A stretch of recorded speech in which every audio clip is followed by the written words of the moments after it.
when we think about dignity, we often think about two different concepts of dignity. One, where we think of dignity as a status held by nobles or aristocrats, a kind of high status that one has.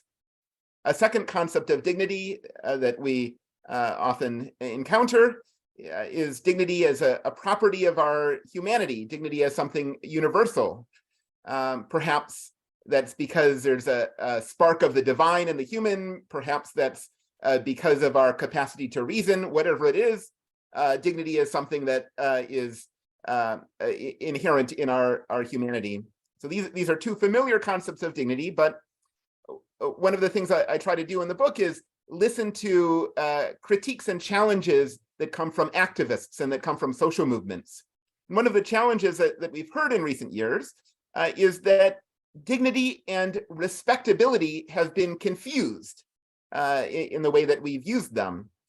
Dignity and respectability are not the same thing, and in fact, they could be opposites, right? So drawing on that insight, I wanted to uncover a third concept of dignity, one that we find in social movements, one that we find in Black freedom struggles in the US, but also more broadly in anti-colonial struggles tied to race. So this third concept of dignity that I suggest has often been overlooked is one where dignity is found in struggle against domination. We find this concept in, as I mentioned, Black American traditions, going back to Frederick Douglass, but also through all sorts of thinkers, from Angela Davis to Martin Luther King and beyond.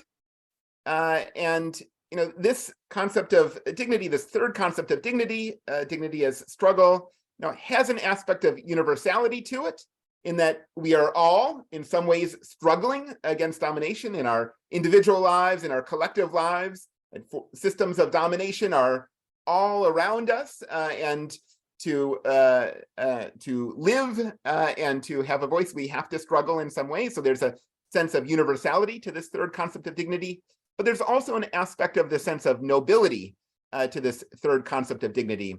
There are those who have more or less of it, right? There are those who have purport to have dignity, those in high places who might seem as if they're dignified, but actually just have a hollow notion of dignity, which is really merely respectability.